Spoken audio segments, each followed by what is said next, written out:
आज हम आपके सामने लाने जा रहे हैं 14 अगस्त की रात का वो सच जिसे हर भारतीय जानना चाहेगा। वो रात जिसने हिंदुस्तान का इतिहास, भूगोल, भविष्य और सोच को बदल दिया। वो रात थी आजादी की रात। दिल्ली में 14 अगस्त की शाम से ही जोरदार बारिश हो रही थी। रात 9 बजते बजते रायसीना हिल्स पर करीब 5 लाख लोगों का हुजूम जमा हुआ था। बारिश अब भी जारी थी। रात को करीब 10 बजे सरदार पटेल, जवाहरलाल नेहरू, डॉक्टर राजेंद्र प्रसाद और माउंटबेटन वाइसरॉय हाउस पहुंचे। 14 अगस्त 1947 की रात 12 बजने में कुछ ही मिनट बाकी थे। तब पंडित जवाहरलाल नेहरू ने 2 लाइनें कहकर अपना प्रवचन शुरू किया। At the stroke of the midnight hours when the world sleeps, India will be awake to life and freedom. चंद ही मिनटों में 12 बजे और 15 अगस्त का ये दिन भारत के लिए खुशियां लेकर आया। 190 सालों बाद ब्रिटिश हुकूमत से देश स्वतंत्र हुआ था, लेकिन इन खुशियों के साथ उतना ही गम था, क्योंकि भारत ने अपना 3,46,737 स्क्वायर किलोमीटर का पूरा विस्तार और करीब 8 करोड़ 15 लाख लोग एक ही रात में गंवा दिए थे। देश 2 टुकड़ों में विभाजित हुआ था, हिंदुस्तान और पाकिस्तान। हिंदुस्तान यूं ही आजाद नहीं हुआ। 15 अगस्त के बहुत पहले ही ब्रिटिश हुकूमत का अंत शुरू हो गया था। महात्मा गांधी के जन आंदोलन से देश में नई क्रांति की शुरुआत हुई थी, तो एक और सुभाष चंद्र बोस की आजाद हिंद फौज ने अंग्रेजों का जीना दुश्वार कर रखा था। ऊपर से दूसरे विश्व युद्ध के बाद ब्रिटिश सरकार में उतना दम भी नहीं था कि वो हिंदुस्तान पर अब शासन चला सके। इसलिए माउंटबेटन को भारत का आखिरी वाइसरॉय बनाया गया था, ताकि देश को आधिकारिक तरीके से स्वतंत्रता दी जा सके।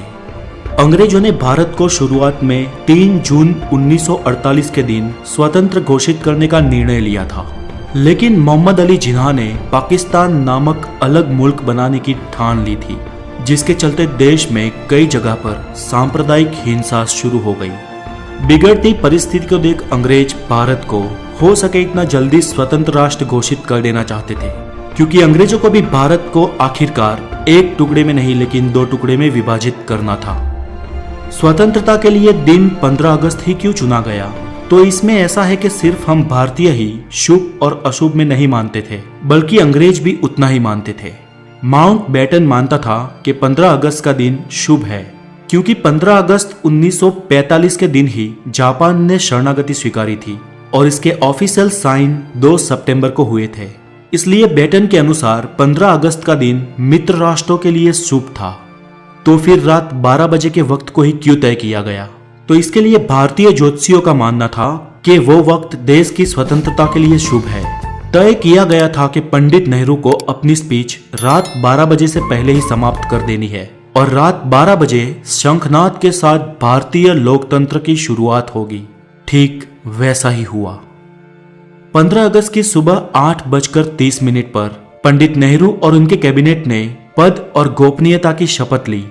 रात की लगातार बारिश के बाद सुबह आसमान बिल्कुल साफ था। लोग बेसब्री से इंतजार कर रहे थे आजाद भारत के तिरंगे को लहराते हुए अपनी आंखों से देखने का।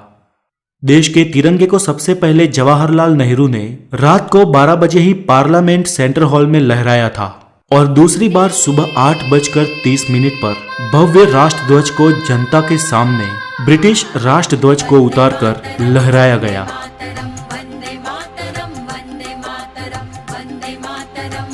देशवासियों की आंखों में खुशी के आंसू थे।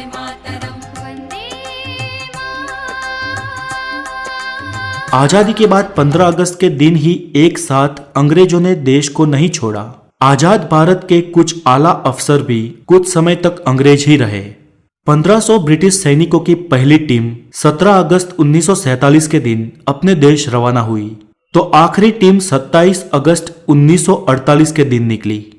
दोस्तों, ताज्जुब की बात यह कि लुटेरे अंग्रेज हमारे देश के अतिथि बन के आए हो, उस तरह से उन्हें विदा किया गया।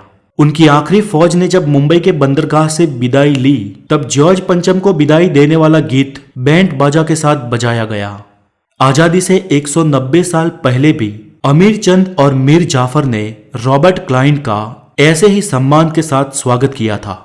और फिर क्या हुआ? प्लासी का युद्ध और 190 साल की परतंत्रता।